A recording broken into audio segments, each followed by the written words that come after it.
Estão me ouvindo bem?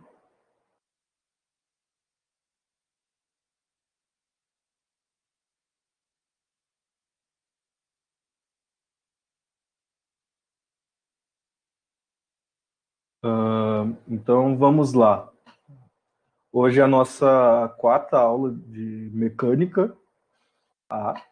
Hoje a gente vai abordar um pouquinho, a gente vai sair um pouco de todas aquelas contas que estávamos fazendo. Claro, ainda vamos ter algumas continhas ali para fazer, mas hoje a gente vai abordar, tá? Os princípios da mecânica newtoniana, as leis da mecânica newtoniana, tá? Ok, então vamos lá. Eu deixei ali já o link onde está disponível a aula 4. Ela vai estar disponível no Drive do desafio também. E é isso. Nas aulas anteriores, a gente estava discutindo acerca do movimento, tá? Mas analisando o movimento a partir das equações de movimento que a gente escrevia. A gente escreveu as equações para posição, velocidade, aceleração, posição e velocidade para o MRU, posição, velocidade, aceleração para o MRUV, e isso foi suficiente para a nossa análise, tá, do movimento. E a gente não tinha nenhuma preocupação no momento de, tá, ok, um corpo se movimenta, a partícula se movimenta, mas qual é a causa desse movimento? Nesse momento, a gente parte para a próxima pergunta. Tá? Um corpo, ele está se movendo. Bem, ele tem a sua equação de movimento, a gente já sabe escrever, mas qual é a causa desse movimento? Tá? E aí que entra a dinâmica. Tá? A dinâmica, basicamente, é a área da mecânica que visa nos descrever o movimento de um corpo a partir das suas causas. Descrever as causas do movimento e, a partir daí, a gente descrever o movimento como um todo, tendo em vista que a gente já tem condições de escrever, por exemplo, as equações de movimento que a gente já escrevia. Certo? Então, vamos lá. No final do século XV, o Newton, tá? Conhecido Newton, famoso Newton, ele reconhecido pelos trabalhos em física e matemática, ele publica 3 volumes do livro que a gente conhece como Princípio. Tá? Esse livro, ele é como se fosse uma bíblia na ciência, tá? Na física clássica. E até hoje, quando a gente fala de física e mecânica, o princípio ele está ali presente. Tá? O princípio ele se faz tão presente no estudo da mecânica, da mecânica newtoniana, não só ter sido Newton quem escreveu, mas por toda a abordagem. Tá? Esses 3 volumes, eles abordam, eles tratam tanto de movimento de corpos quanto de sistemas de mundo. Tá? Quando eu falo de sistema de mundo, estou falando de heliocentrismo, o movimento da Terra em torno do Sol, enfim, o movimento da Lua em torno da Terra. Tá? E toda a base da mecânica newtoniana é abordada nesse livro também. Ali ficou um pouquinho falhado, não entendi o porquê. Está bem. Quando a gente fala de causas de movimento, a gente pode começar a se questionar. Tá? Eu sei que quando eu imprimo uma força sobre um corpo, ele se movimenta. Então, existe alguma relação entre força e movimento? Sim, né? Intuitivamente a gente sabe que que essa relação acontece. Se eu imprimo uma força, eu tenho um movimento. Mas não necessariamente para que um corpo esteja em movimento é necessária a ação de uma força. A gente vai ver ao longo do capítulo, tá, que essa concepção é um pouco equivocada. E sim, Gerson, ele fala ali em filosofia natural, né? É a filosofia da natureza, a física, ela é muito atrelada a isso. Toda a concepção, se a gente faz toda uma abordagem histórica para a mecânica clássica que a gente conhece hoje, tudo isso tem uma grande filosofia atrás, certo?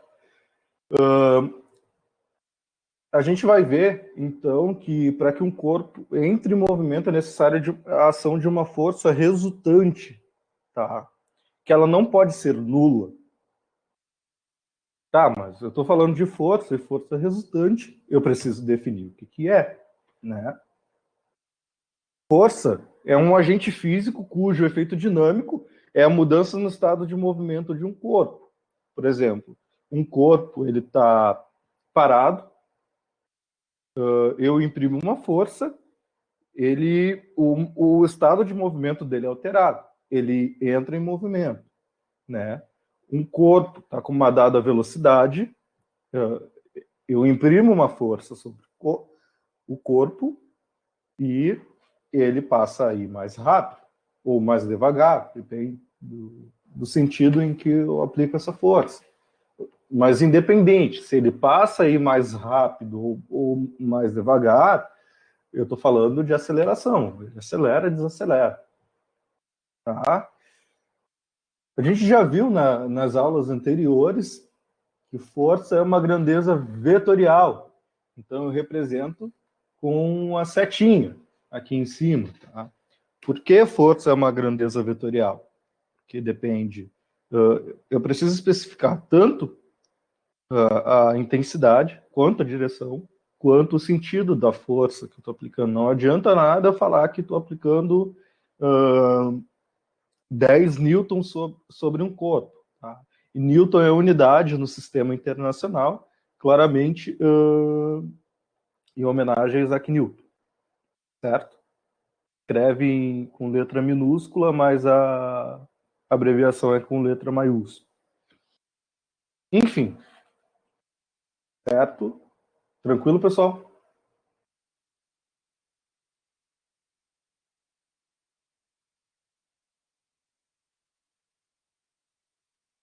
Ok.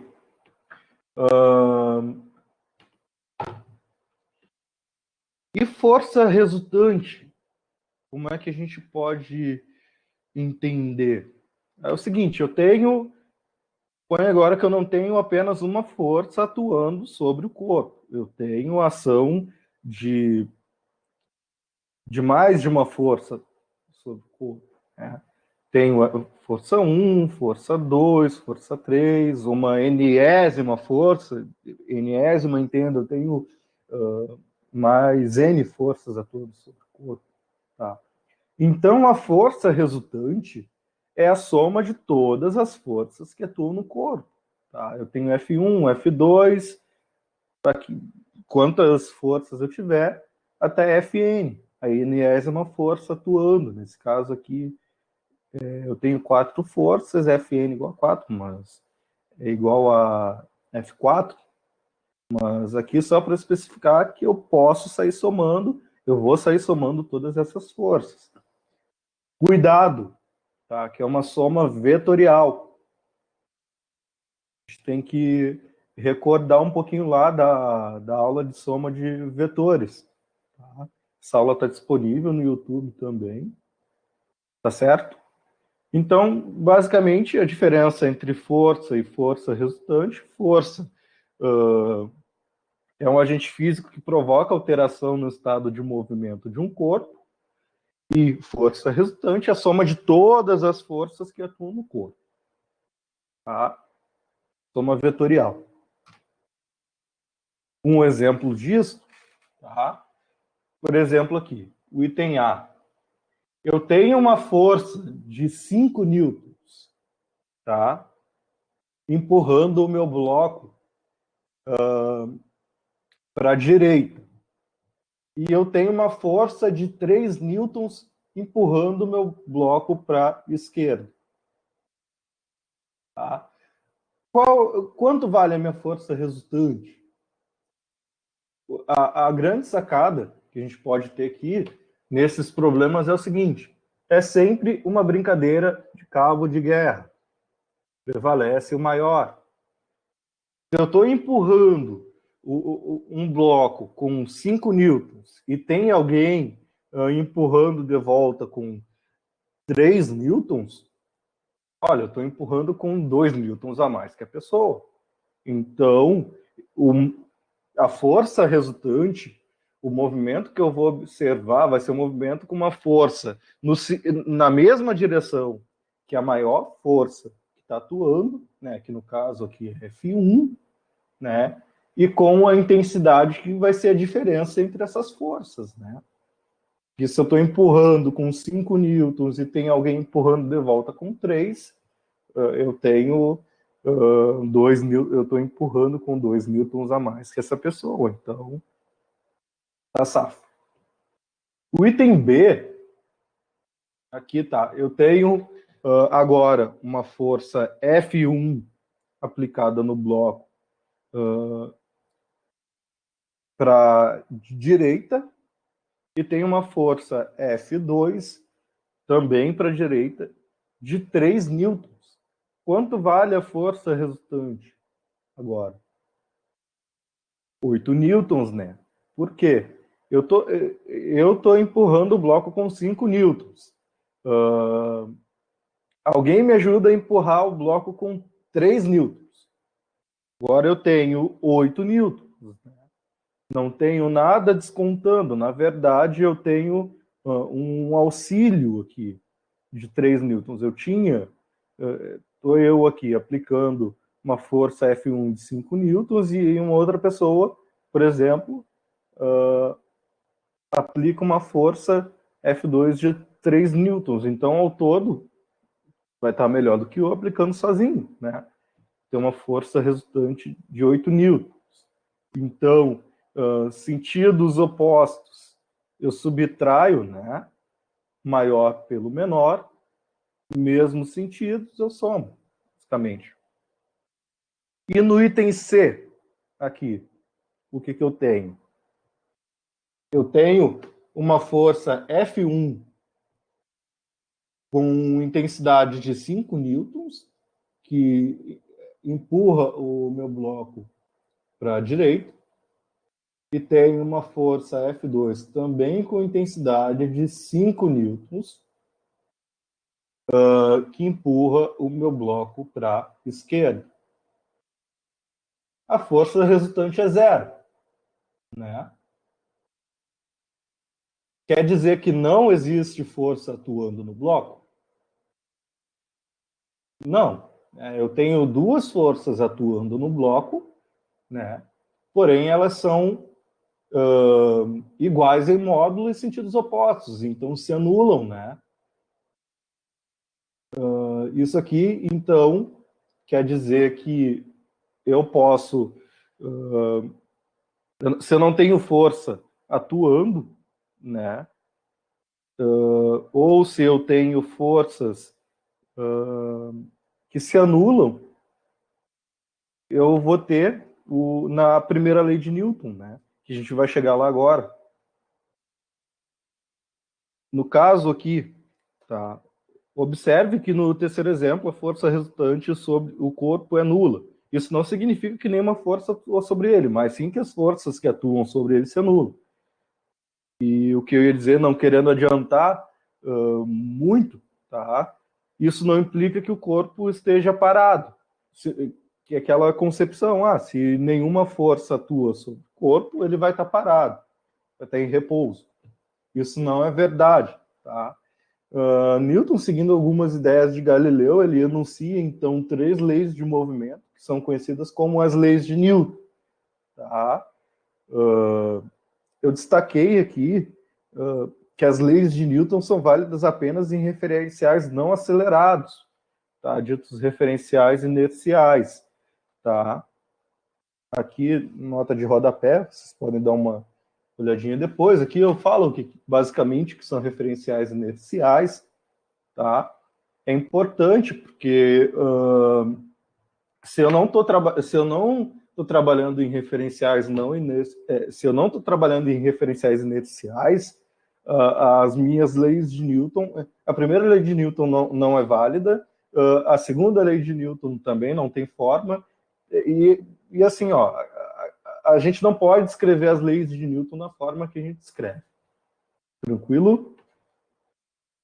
Isso aqui vocês não precisam se preocupar tanto, tá? Mas cuidem que às vezes aparecem exercícios, olha, eu tenho um referencial acelerado. E, é o seguinte, por exemplo, se eu estou dentro de um carro, tá, com velocidade constante, ele não está acelerado.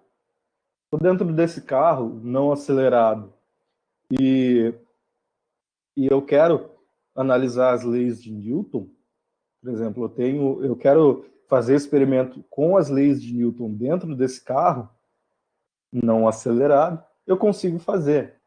Agora é o seguinte, eu estou dentro de um avião e no momento da decolagem eu decido fazer um experimento com as leis de Newton. Eu não vou observar. Certo? Então, a primeira lei de Newton, tá? A gente vivencia a física por trás dela no nosso dia a dia. Quando a gente está num ônibus, principalmente, né? Suponha o seguinte, está lá dentro de um ônibus em pé, tá? E o primeiro caso, o motorista ele dá uma desacelerada, ele dá uma freada. O que a gente sente? A gente sente um empurrão para frente, né? Sente arremessado para frente. Ué, mas o motorista freou. Mas, enfim. E aí, ok, ele parou. Agora suponha, está parado, e do nada ele acelera o ônibus. O que a gente sente? A gente sente agora um arremesso para trás, a gente se sente arremessado para trás, né? No primeiro caso aqui, o motorista, o ônibus está indo para a direita, certo? E o motorista freia. Mas eu ainda continuo, estou aqui em pé, eu sou arremessado para frente, no sentido que o movimento estava. Né? Agora, ok, estou aqui parado com uma dada velocidade e o motorista dá uma arrancada. O que eu sinto, então? Sinto arremessado para trás. Tá? O conceito traz disso é o conceito de inércia. Tá? E a gente pode entender basicamente como a tendência dos corpos a conservarem o seu estado de movimento. Tá? Toda matéria tem inércia. É uma propriedade da matéria. Certo? Então, como é que a gente pode entender essa imagem? Essas duas imagens aqui. Tá. No primeiro momento, ele está indo com uma dada velocidade. Tá? E o motorista, ele freia. Eu me sinto arremessado para frente, porque eu quero estar com o mesmo movimento que eu estava. Eu tenho a inércia. Né? Ou seja, eu tenho a tendência de estar com a mesma, com o mesmo estado de movimento que eu estava antes dessa freada. Então, eu me sinto ainda me movendo para frente. Né? No caso agora que ele está com uma dada velocidade, ou está parado, e ele dá uma arrancada, a tendência do corpo é ficar parado, ficar lá parado. Né? Tranquilo, pessoal? Alguma dúvida até aí?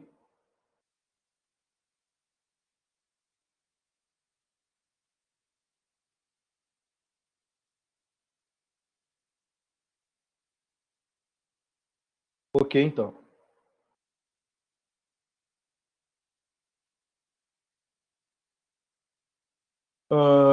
Como eu disse, tá? O Isaac Newton, ele carrega algumas ideias de Galileu acerca da inércia, tá?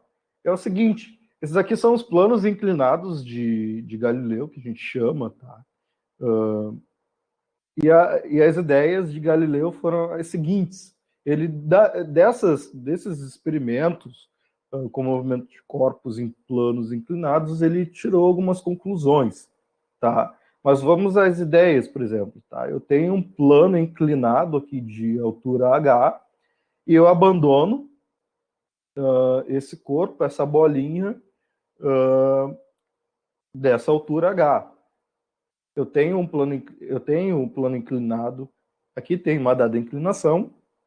Eu tenho outro plano inclinado com a mesma inclinação. Então, ok, eu abandonei aqui o bloco, ele vem e alcança a mesma altura h no outro bloco até parar, tá? É bom deixar claro aqui que eu não tenho nenhuma resistência ao movimento, não tenho viscosidade, não tenho atrito. Então, eu diminuo ao máximo aqui a resistência ao movimento. Tá, eu tenho aqui com uma dada inclinação. Agora eu tenho o mesmo bloco e pego um outro bloco com uma inclinação menor. Estou diminuindo a inclinação. O que acontece aqui se eu abandono a altura h? Ele desce, vai rolando e alcança a mesma altura h do outro plano inclinado. E o que acontece aqui se eu abandono, tá, o corpo dessa altura h e eu diminuo drasticamente essa inclinação, vou diminuindo. Vamos observar o seguinte, isso aqui está na próxima folha, mas eu já posso ir adiantando aqui, explicando na imagem para vocês. É o seguinte, eu estou diminuindo a inclinação, certo? E a distância que o corpo percorreu para alcançar a altura h é cada vez maior, né? Se a inclinação aqui inicial, eu tenho uma dada inclinação, percorreu uma dada distância. Se eu diminuo essa inclinação, ele vai percorrer uma distância maior a fim de alcançar essa altura h. Certo? Se agora, e a distância vai ficando cada vez maior à medida que eu diminuo a inclinação. Se agora eu diminuo essa inclinação aqui ao máximo, o que eu vou observar no movimento? Tá?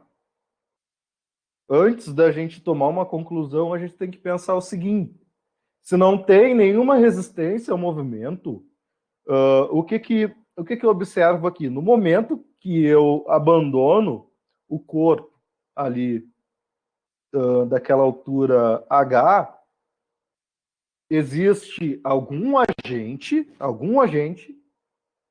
que faz com que esse corpo entre em movimento em direção ao declive, né? E quando ele chega aqui, ele alcança a altura h e para. Só que é o seguinte, existe alguma força, algum agente, enfim, já dei spoiler para vocês, existe algum agente que faz com que esse corpo entre em movimento, ou seja, a velocidade aumente à medida que ele se movimente em direção ao declive, ele desça esse declive, né? E à medida que agora ele suba esse declive, ele vai desacelerando. Por que desacelerando? Porque ele chega aqui com velocidade nula, né? Então, se ele está com uma dada velocidade, sai com uma dada velocidade aqui, a tendência é que ele desacelere até chegar aqui com velocidade nula. Ou seja, quando o corpo está no alto do plano inclinado, existe algum agente físico que faz, que faz com que ele entre em movimento em direção ao declive, né? E quando ele está aqui embaixo e se movimentando em direção ao aclive, né, subindo aqui o plano inclinado, existe alguma força que faz, existe alguma coisa, algum agente físico que faz com que esse movimento, tá, acelerado, que esse movimento seja desacelerado, tá, a fim de que quando o corpo chegue nessa altura H, ele chegue em repouso. Tá, se aqui eu tenho um declive, tenho um agente que acelera, aqui eu tenho um aclive, eu tenho um agente que acelera, que desacelera, no caso. E acelera e aqui desacelera. Tá, ok, vamos pensar o seguinte. Tá, eu já tenho uma conclusão. Quanto menor a inclinação, maior vai ser a distância que o corpo vai percorrer. Tá? E agora, eu tenho aqui ele é abandonado com uma dada, ele é abandonado a uma altura H. Ele chega aqui. A inclinação, ela é infinitesimal. Olha, vamos pensar assim, eu diminuí totalmente a minha inclinação agora. Eu tenho uma linha reta. Tá? O que eu espero ali, primeiramente? Que o corpo se mova indefinidamente, né? Porque se eu estou zerando essa inclinação, cada vez que eu diminuo essa inclinação, a distância aumenta. A distância para alcançar essa altura H aumenta. Se eu diminuo agora essa inclinação a zero, eu tenho uma distância indefinida. Claro, não estou falando aqui de distância infinita, enfim, estou dizendo que é indefinido. Certo? E a nossa outra conclusão é a seguinte, tá? Ok, aqui no plano inclinado, ele chega aqui com uma dada velocidade. Eu não tenho resistência ao movimento. Eu não tenho mais agora um aclive para subir. Ou seja, eu não vou ter uma desaceleração. A partir daqui, o meu movimento, existe alguma razão para que o corpo seja acelerado? Existe alguma razão para que o corpo seja desacelerado? Pergunta para vocês.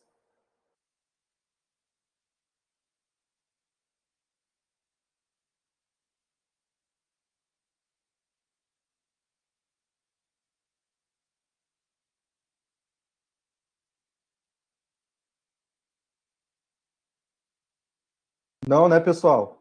Não existe razão. Se a gente está pensando aqui nos agentes, tanto nos agentes físicos que aceleram o corpo e desaceleram o corpo, se agora eu não tenho mais esse plano inclinado, eu não tenho mais essa inclinação, não existe razão para que o corpo acelere ou desacelere. Ou seja, para que o corpo tenha aceleração. Se o corpo ele não tem aceleração, ele se move em MRU, certo? Movimento retilíneo uniforme. E tcharam, tá aí a forma que a gente conhece, né, da primeira lei de Newton, tá? Se eu não tenho a ação se eu não tenho a ação de forças em um corpo, ou a resultante da ação dessas forças é nula, tá? O corpo ele vai se mover indefinidamente, por esse argumento, com velocidade constante, ou seja, em MRU, ou vai estar em repouso, certo? O próximo slide, ficou bem bagunçado, jogando para cá direto.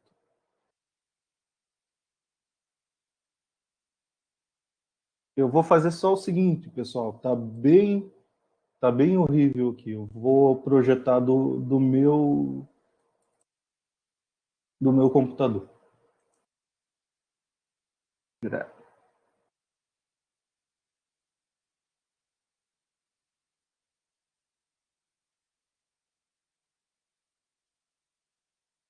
Só um minutinho.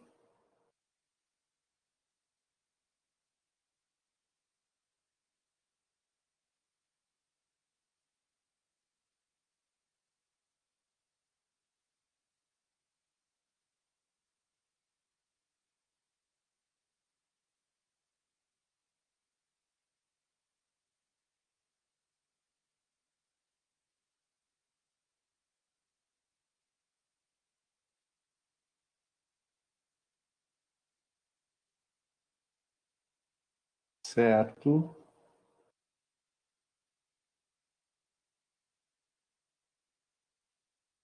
Aqui. Ok.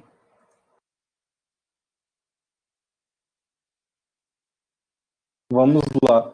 Justamente o que a gente estava abordando, né? Uh, Se não há alguma resistência ao movimento, como por exemplo o atrito com a superfície, o corpo, abandonado de uma altura h do plano inclinado, descerá, vai descer e vai alcançar a mesma altura h no outro plano inclinado, independentemente da inclinação desse. Né? Quanto menor a inclinação do outro plano, maior a distância horizontal percorrida pelo corpo até ao mesmo alcançar a altura h. E ali a mesma coisa que eu já falei para vocês, a questão do agente. Se não existe algum agente externo que faz com que o corpo, quando se movimentando em descida ao plano, aumente gradativamente sua velocidade, e quando se movimentando em subida ao plano, diminua gradativamente sua velocidade até parar. Em um plano horizontal, esse agente externo não acelera nem desacelera o corpo, e daí o corpo se mantém com a mesma velocidade. Tá? E aí, enfim, quando o corpo chega ao plano horizontal, ele possui uma dada velocidade v, né? Então, se eu não tenho resistência ao movimento, ele vai percorrer uma distância indefinida em linha reta com a mesma velocidade, certo? E foi a última frase aqui que eu falei para vocês. Enfim, a questão que ele vai se manter em MRU, tá? Que mostra que não necessariamente um corpo o qual não atuam forças externas ou o restante das que atuam seja nula, vai estar em repouso. Né? Ele pode estar se movimentando com velocidade constante, em MRU. Tá? E aí a gente tem a primeira lei de Newton, né? Que é a seguinte: um corpo manterá o seu estado de repouso ou de movimento retilíneo uniforme, a menos que sobre ele atuem forças externas que não se anulem entre si. Ou seja, se a força resultante é nula, a força resultante que atua no corpo é nula, eu tenho uma situação onde o corpo ele vai estar parado, ou seja, em repouso, com velocidade zero, ou em movimento retilíneo uniforme, com velocidade constante. No caso onde V é igual a zero, a gente diz que o corpo está em equilíbrio estático. No caso onde V é constante, a gente diz que o corpo está em equilíbrio dinâmico. Tá? Equilíbrio estático porque está em equilíbrio e está parado. Equilíbrio dinâmico porque está em equilíbrio e está se movimentando com velocidade constante. Tá? A primeira lei de Newton ela nos garante que um corpo é incapaz de alterar o seu próprio estado de movimento, e é ela que postula, que garante ali a relação e postula a existência de referenciais inerciais, né? Que são os referenciais onde a gente verifica a primeira lei. Essa questão aqui de um corpo ser incapaz de alterar seu próprio estado de movimento é o seguinte: tu não consegue te puxar pela orelha ou pelo pescoço e te levar até a porta. Tu não consegue te colocar em movimento. Né? A gente vai ver um exercício daqui a pouquinho que aborda justamente sobre isso. Tá? Eu tenho a segunda lei de Newton também. Tá? A mudança de movimento é proporcional à força motor imprimida e é produzida na direção da linha reta a qual a força é aplicada. Ou seja, a variação da quantidade de movimento de um corpo em um intervalo de tempo é igual à força motora restante imprimida sobre ele. Um pouquinho confuso isso aqui, tá? Mas é o seguinte, o corpo ele está com uma dada quantidade de movimento. A gente vai precisar entender o que é quantidade de movimento. Mas tá, o corpo ele está se movimentando, enfim, e ele tem uma dada quantidade, tá? Que é a quantidade que a gente vai chamar de quantidade de movimento. A gente vai relacionar isso com a velocidade do corpo. Tá? Mas, enfim, ele tem uma dada quantidade que a gente chama de quantidade de movimento. Ele tem um estado de movimento. E aí, eu acelero, eu aplico uma força sobre o corpo. Tá? Apliquei uma força sobre o corpo. Se eu... agora o corpo ele tem uma nova quantidade de movimento. Ele estava com uma quantidade de movimento, agora eu apliquei uma força sobre ele, a quantidade de movimento dele mudou. Tá? Se eu pego agora a razão entre a quantidade, entre a variação dessa quantidade de movimento, o quanto mudou a quantidade de movimento e o intervalo de tempo que a força atuou, ou seja, que essa variação da quantidade de movimento se deu, eu posso descrever essa força, eu posso calcular essa força, determinar essa força. Tá?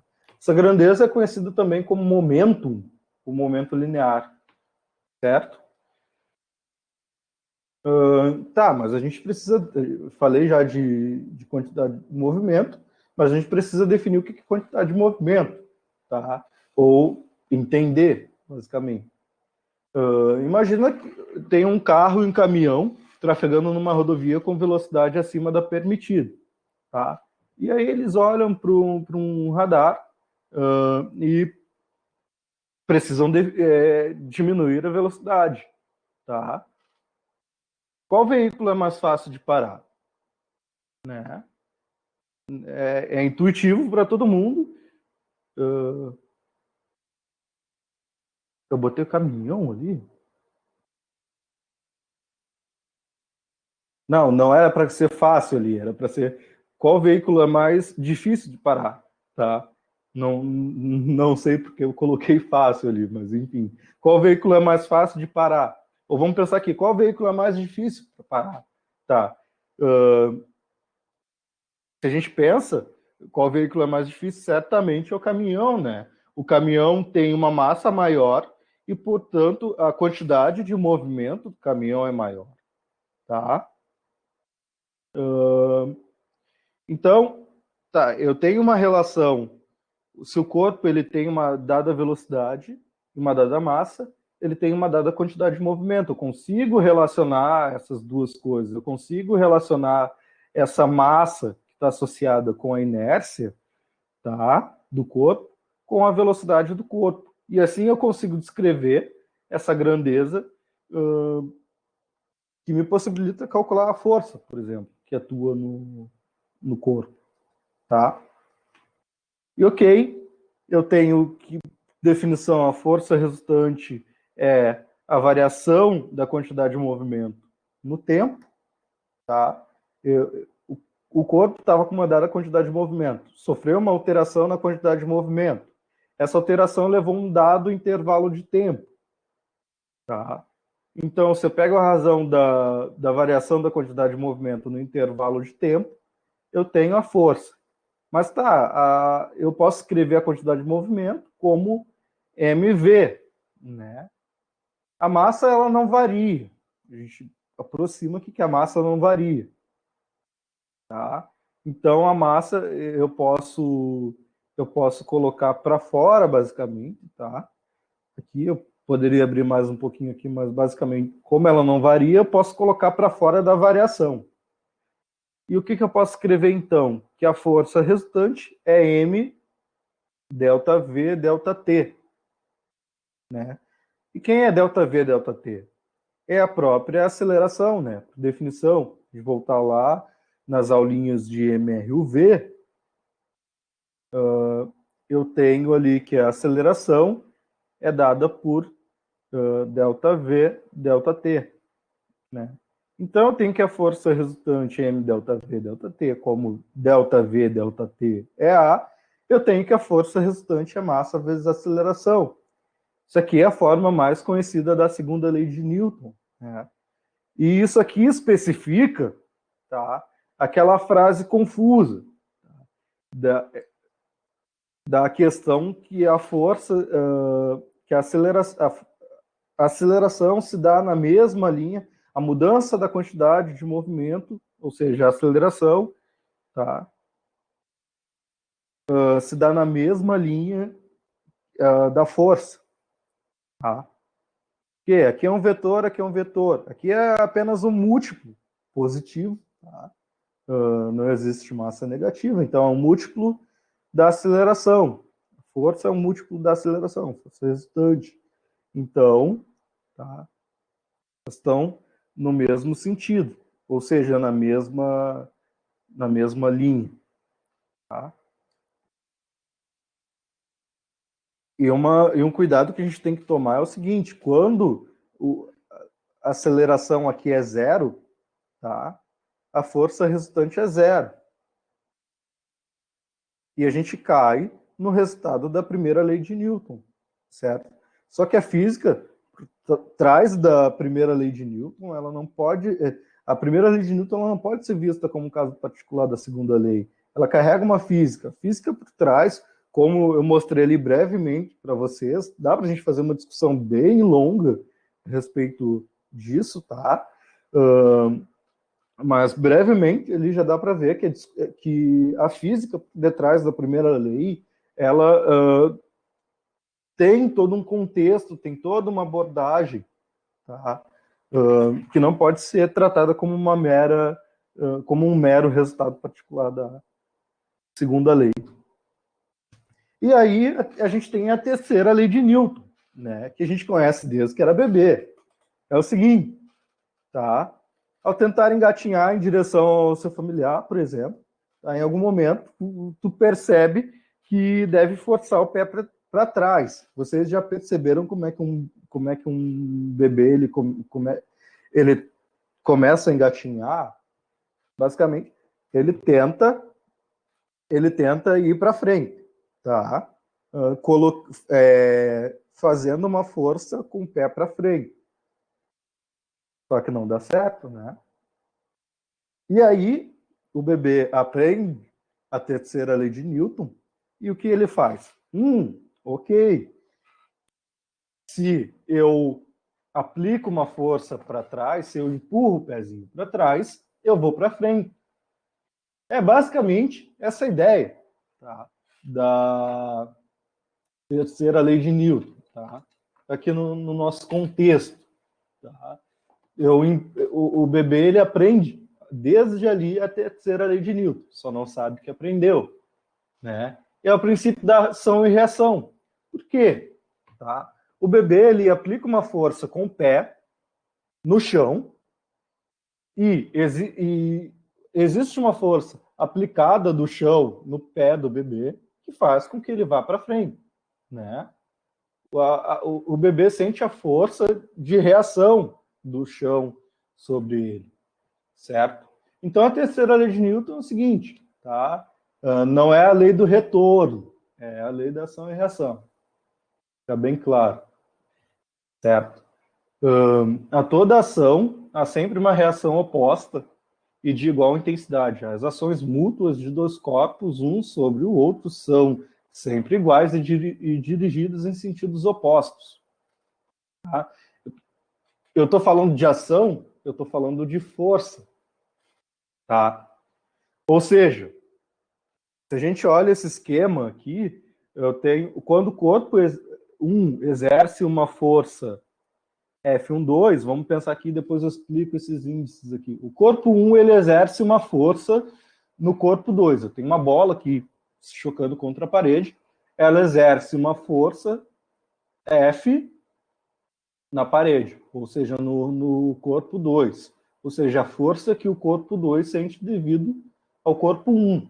Tá? Enfim, o corpo 1 aplica uma força no corpo 2. Existe, então, ali uma força que o corpo 2 aplica no corpo 1, certo? Que tem a mesma intensidade, a mesma direção, porém sentidos opostos. Tá?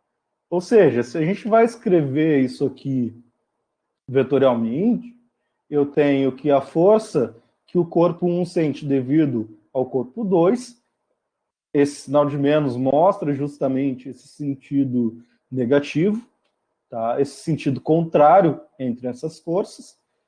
A força que o corpo 1 sente devido ao corpo 2 é contrária à força que o corpo 2 sente devido ao corpo 1. Ou seja, a força que o bebê sente devido ao chão é contrária à força que o chão, enfim, sente devido ao bebê, né? E por isso que o bebê, quando ele faz uma força, ele em direção para trás, para o chão, ele vai para frente. E, aliás, é por isso que a gente anda para frente, basicamente, né? Não só por isso, a gente pode aprofundar um pouquinho mais essa discussão num outro momento, certo? E alguns exercícios, tá? Esse aqui é da UPE, vestibular, né? 2014. A figura a seguir representa um ventilador fixado em um pequeno barco em águas calmas de um certo lago. A vela se encontra em uma posição fixa e todo o vento soprado pelo ventilador atinge a vela. Nesse contexto, com base nas leis de Newton, é correto afirmar que o funcionamento do ventilador. Tá. Aqui agora a gente pensa um pouco sobre a teoria por trás das leis de Newton. Tá? A gente pensa que a gente não vai fazer exercícios muito de aplicações, enfim. Vocês na próxima aula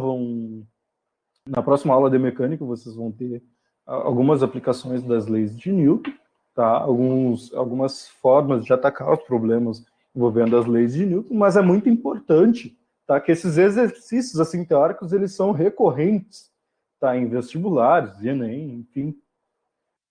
Se eu não me engano, teve um problema parecido no Enem passado com esse, tá? Enfim, é correto afirmar que o funcionamento do ventilador aumenta a velocidade do barco, diminui a velocidade do barco, provoca a parada do barco, não altera o movimento do barco, produz um movimento circular no barco. O que vocês esperam desse exercício? Eu tenho ali um ventilador, né, que faz. Eu tenho ali o sistema, eu tenho o ventilador que está num barco soprando na vela. O que eu, soprando o vento na vela, né? O que eu espero que aconteça ali?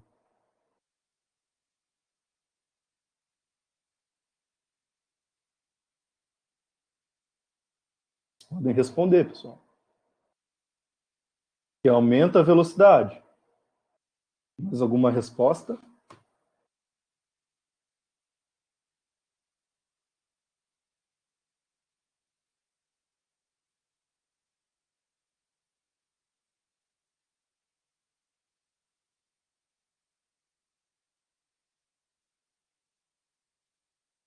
Mais alguma resposta?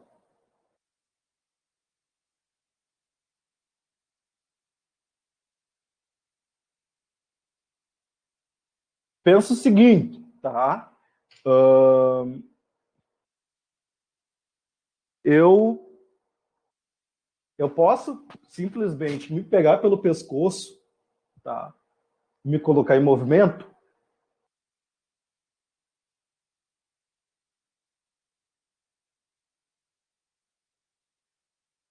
O meu braço faz parte do sistema, se a gente pensar o problema.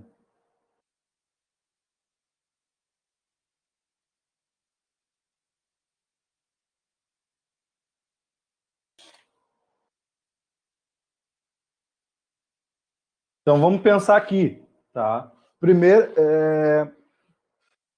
coisa que a gente tem que pensar é o seguinte, tá? O vento ele está soprando aqui na vela, tá? Mas existe o ventilador, ele faz parte do barco.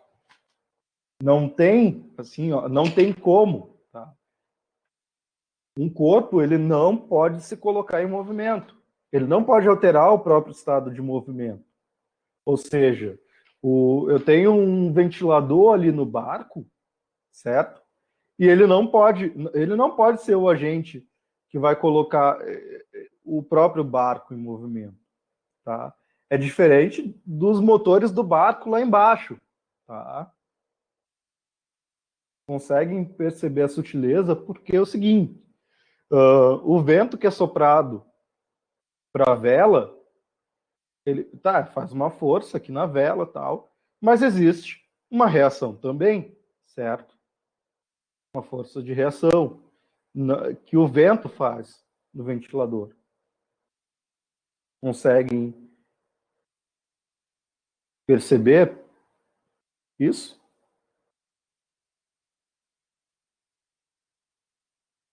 Hein, pessoal? Tá? A gente sempre tem que pensar no sistema como um todo, assim, ó. O ventilador aqui que está no barco está soprando na vela e fazendo com que o barco ande. Pera, o ventilador está no barco. Seguinte, eu sempre penso assim, olha, o meu braço está me pegando pela orelha e está me colocando em movimento, só que o braço é meu, o braço está acoplado a mim, enfim, o braço faz parte do sistema. Mesma coisa a gente pensar esse problema. Tá? O ventilador ele faz parte do sistema, então não pode simplesmente, tá, alterar o estado de movimento do corpo. Conseguem entender isso agora?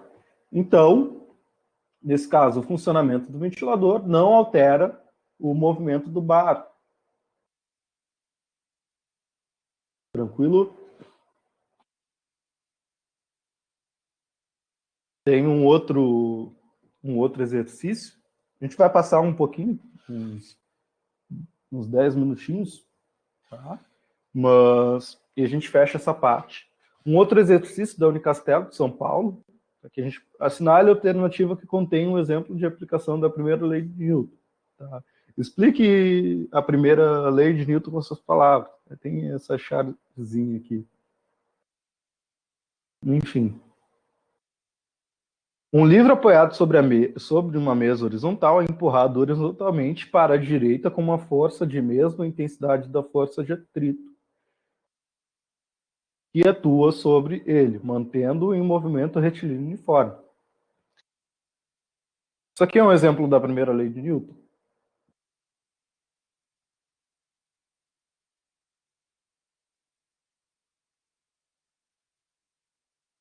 É, né? Porque se eu penso que eu tô empurrando o livro, tá? Tem uma força. A gente, em um dado momento, vai começar a considerar forças de atrito aqui no nosso curso de mecânica, tá? E a gente vai poder abordar um pouquinho melhor, mas pensa o seguinte, olha, eu tenho uma força aplicada e tenho uma força contrária, que é a força de atrito, que a gente vai ver que ela é sempre contrária ali ao movimento, à tendência de movimento, tá? Se essas forças, a força de atrito, ela já é contrária à força aplicada e elas possuem a mesma intensidade, o corpo ele vai ter uma força resultante nula, né? E o que implica uma força resultante nula? Implica um repouso, estado de repouso, ou de MRU, né? Movimento retilíneo uniforme.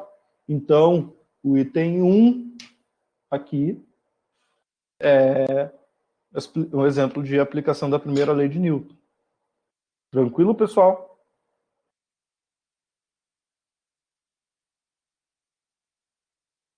Já fiz um exemplo desse. Vou fazer esse exemplo aqui. Uma bola está em repouso na marca do pênalti, tá? Um outro exemplo. Quando um jogador transmite a ela um poderoso chute rasteiro, fazendo-a sair com uma velocidade de 20 metros por segundo. Tá? Sabendo que a bola tem uma massa de 500 gramas, né, ou meio quilo, se a gente pensar um pouquinho, e que a duração do impacto do pé do jogador com ela foi de 10 na menos 3 segundos, ou seja, de milésimo de segundos, calcule a intensidade da força média recebida pela bola na ocasião do chute. Ou seja, pensar o seguinte, é um problema bem legal, né? Eu conheço a velocidade com que a bola sai, consigo ali estimar em média o tempo que o contato durou, eu consigo contato entre o pé do jogador e a bola durou, eu posso medir a massa da bola, então eu consigo calcular uma força média ali, tá? Como no nosso caso, aqui a gente trabalha com força constante, então a média já vai descrever bem o problema, tá? Pela definição, tá? Força, a gente podia pensar massa vezes a aceleração, e o que sai aqui para a gente depois, mas é bem interessante a gente pensar na questão da quantidade de movimento, tá? Então, força é a variação da quantidade de movimento no tempo, tá? Que é P menos P0, final menos inicial. P é mv, P0 é mv0, tá? Então, eu posso escrever que P menos P0 é mv menos mv0, né? Eu tenho m aqui é comum aos dois, então posso colocar em evidência. Então, tenho que m é v menos, eu tenho que P menos P0 é mv menos v0, tá? Se eu levo isso aqui em cima, eu tenho que força é m, v menos v0, delta t, que é a aceleração. Eu poderia tanto ter calculado a aceleração, depois multiplicar pela massa e achar a força, tá? Mas existe uma sutileza aqui, tá? Quando a gente está trabalhando com dinâmica, né? Problemas de dinâmica e problemas de cinemática. No final não faria tanta diferença, mas é interessante as formas que a gente ataca o problema. Como antes do chute do jogador a bola estava em repouso, então a velocidade inicial é zero. Então agora eu consigo escrever a força em termos das quantidades que eu tenho, que a massa ele me deu a velocidade, me deu o intervalo de tempo que a força atuou, ou seja, que o pé do jogador entrou em contato com a bola. A massa é 500 gramas, mas a gente tem que passar para o SI, que aí é quilo. Né? Ou seja,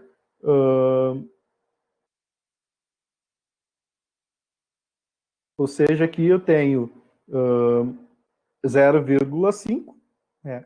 A velocidade final é 20, e aqui é milésimo, né? 10 na menos 3. Posso multiplicar aqui em cima, né? Então 20 vezes meio dá 10. 10 dividido por 10 na menos 3. 10 dividido por milésimo é a mesma coisa que 10 vezes 1000. Né? E 10 vezes 1000 é a mesma coisa que 10.000, que a gente pode expressar como 10 na 4 newtons. Tá bem, pessoal? Tem mais um exercício aqui, dá para a gente atacar rapidinho. Eu tenho um bloco aqui onde atuam forças F1 e F2, tá? Que tem intensidades de 30 newtons e 20 newtons. Esse bloco tem uma massa de 4 quilogramas. Ok, e eu posso calcular a aceleração. Ele pede para calcular a aceleração. Eu consigo relacionar força resultante à aceleração? Consigo, né? Como é que a gente já pode pensar? Olha, primeiro, a força 1 é maior que a força 2, então a aceleração resultante aponta no sentido de F1, né? No mesmo sentido. Aponta para cá, né? Para a direita. Opa, passei. Pela segunda lei de Newton, então, força resultante é massa vezes aceleração, né? Então, F1 menos F2 é massa vezes aceleração. Então, a aceleração posso dividir tudo por m aqui, então vai ser F1 menos F2 dividido por m, é igual a 30 menos 20, dividido por 4, que é 10, dividido por 4, que é 2,5 metros por segundo quadrado. São problemas simples, envolvendo essas definições das leis de Newton. Tá? Definição de força, de quantidade de movimento, da segunda lei de Newton, da forma que a gente mais conhece, né? F com MA. Tá certo, pessoal? Nas aulas seguintes, a gente vai ver, tá, algumas aplicações dessas leis, probleminhas, tá? E formas de atacar esses probleminhas e algumas dicas. Tá certo, pessoal? A gente fica por aqui. Uma boa noite para vocês e se cuidem.